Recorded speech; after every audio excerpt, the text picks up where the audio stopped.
Turkish President Recep Tayyip Erdoğan spoke to journalists on his flight en route to Turkey from Greece on Thursday. President Erdoğan evaluated Turkey's foreign policy engagements and regional and global security challenges. We signed the Athens Declaration on Friendly Relations and Good Neighborliness with Prime Minister Mitsotakis. Thus, we mutually confirmed our will to develop our bilateral relations at the highest level. The two countries have the knowledge, experience and will to solve their problems peacefully without the need for the intervention of third parties. I believe that my visit, which took place in a very positive atmosphere, will open a new page in the Turkish-Greek relations. Turkey and Greece are hoping to usher in a new era of closer ties. Ankara and Athens agreed to pursue good neighbourly relations and work on obstacles that have kept them apart, especially in the Aegean Sea. By their acrimonious standards, Thursday's summit between President Erdoğan and Greek Prime Minister Kyriakos Mitsotakis was a remarkable affair without precedents. Tensions in the Eastern Mediterranean mostly negatively affect our relations.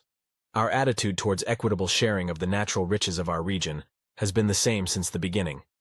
Just as we have no eyes on anyone's interests, we have a strong will not to allow anyone to violate our rights.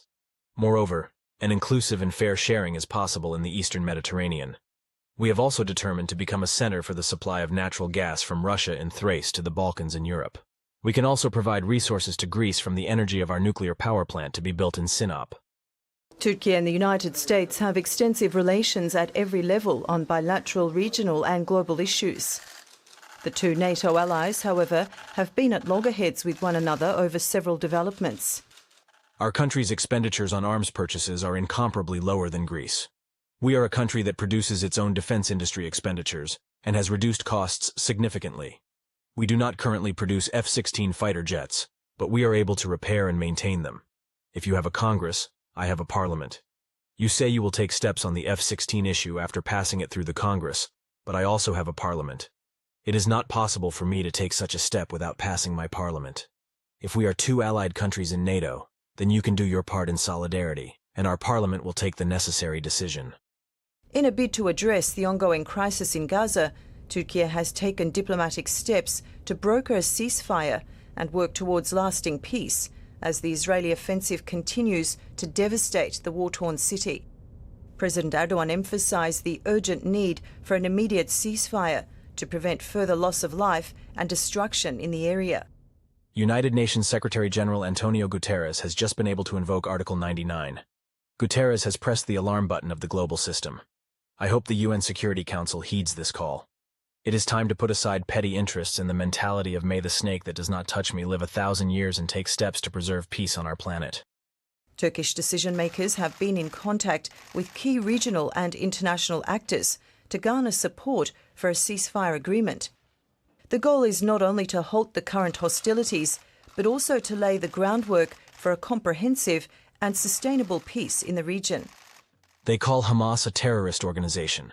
Hamas is a reality in Palestine. It is not a terrorist organization. Hamas is a political movement, and a movement that won the elections it entered as a political party. Netanyahu is committing this genocide to extend his political life and avoid prosecution. Netanyahu is truly a murderer and butcher of Gaza. Just as Milosevic was tried in the International Criminal Court, Netanyahu, the butcher of Gaza, and all Israeli and non-Israeli politicians who act with him should also be tried.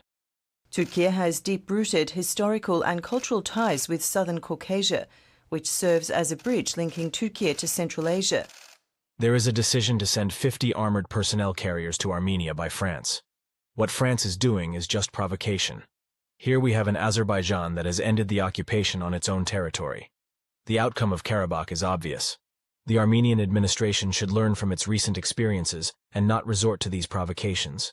It would be in Armenia's interest to seize the peace opportunity and not fall into the trap of countries that mislead Armenia. Peace-based relations with Azerbaijan are the best option for Armenia. Those who put weapons in their hands will leave Armenia alone in a short time.